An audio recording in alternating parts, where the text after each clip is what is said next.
भागाकार कसा करायचा। तर भागाकारासाठी आपण 16 चा पाढा घेतलेला आहे। 16 च्या पाढ्यात 84 आहे का बघायचं। 16 मधला 16 16 टू 32। मी एक तुम्हाला ट्रिक सांगतो।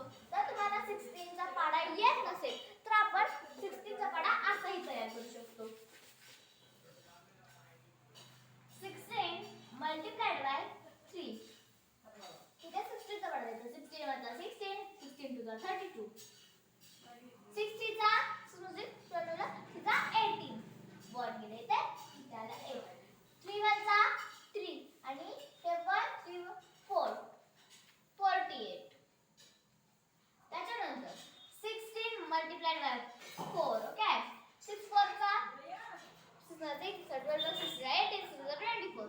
2 इथं आले 4 इथं आले। 4 चा 4 4 आणि 2 6 64। 16 multiplied by 5।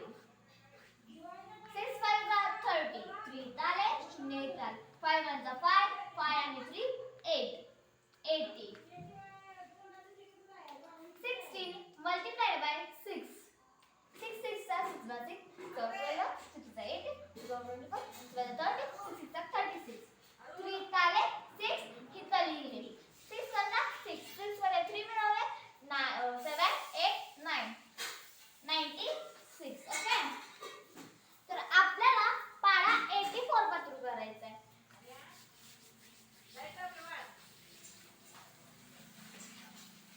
तर आपण पाहायचं 16 च्या पाढ्यात 84 आहे का। 16 चा पाढा आपण 96 पासून लिहिलेला आहे। तर यामध्ये 84 कुठे दिसतंय का पाहायचं। 84 यामध्ये दिसत नाही। मग 80 किती नंबर दिसतंय 1 2 3 4 5 6 5 नंबरला 80 दिसतंय। तर इथं लिहायचं 5 आणि इथं लिहायचं 80। 4 8 शून्य गेले उरले 4 8 8 गेला उरला 0। एक साथ घ्यायचं आपण खाली। आता बघायचं 47 आहे का नाही आहे। तर 2 नंबरला 32 आहे। इथे 2 लिहायचं। कारण का सांगू 47 पेक्षा आपल्याला जर 47 जर पाढ्यात असेल 16 च्या तर ती आपण संख्या घ्यायची। तर आपल्याला 48 आहे 3 नंबरला। तर 47 पेक्षा ही मोठी आहे त्यासाठी आपण 32 2 नंबरला घ्यायचं। 7 ला 2 गेला उरले 5 4 ला 3 गेला उरला 1। आता हे आपण 2 घ्यायचं आहे खाली। तर आपल्याला खाली पाढा तयार करावं लागेल। 16 multiplied by 7। 6 7 7 चा 7 चा 7 so 40 7 चा 42। 4 आले 2 आले 7 चा 7 7 आणि 4 8 9 10 11 112। 16 multiplied by 8 लिहायचं। 6 8 चा 6 चा 6 8 6 चा 6 6 चा 12 6 चा 18 6 चा 24 6 चा 30 6 चा 36 6 चा 42 6 चा 56। तर आता आपण पाढा तयार केलेला आहे 48। 8 1 चा 8 8 मध्ये 4 मिळायचे 9 10 11 12। 12 128 झालं आपलं। तर पहा आता आपण हा पाढा केलेला आहे तयार। आता आपल्याला पाहिजे 150। तर याच्या पाढ्यात 152 नाही तर बघा 16 multiplied by आपण 9 करूया।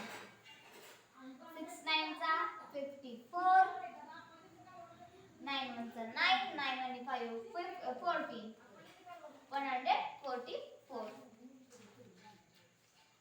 तर अशा पद्धतीने 152 नाही तर 144 आहे। तर किती नंबरला आहे तर 9 नंबर आहे। 9 1 लिहायचं आणि 144 लिहायचं। 2 मध्ये 4 जायचं झाले 12 12 मध्ये 4 गेले उरले 8 इथे गेला 5 5 मध्ये 5 गेले उरला 0 0। तर आपली बाकी आलेली आहे 8 आणि 529। तर जर तुम्हाला बघायचं असेल ते चुकलंय ही गणित चुकलंय का बरोबर आहे तर आपल्याला हा पाढा खोडावा लागेल। तर आपल्याला याचा आणि याचा गुणाकार करायचा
पद्धतीने भागाकार बरोबर आलेला आहे, अशा पद्धतीने गुणाकार ही बरोबर आलेला आहे. भागाकार आणि गुणाकार व्यवस्थित आला, गुणाकाराचं उत्तर जर हे आपण गुणाकार केलाय तर तुमचं उत्तर हे येत असेल आणि जर तुमचे बाकी जर शून्य असेल तर तुम्ही या संख्येमध्ये कोणतीच संख्या मिळवायची नाही. जर तुमची संख्या अशी आली असेल 8 4 6 2 तर हे तुमच्याकडे चुकलंय समजायचं. तर तुमची ती खाली बाकी आली असेल तर ही बाकी सर्वात पहिल्यांदा पाहायची आणि मग त्याचं उत्तर लिहायचं. तर अशा पद्धतीने आहे भागाकार.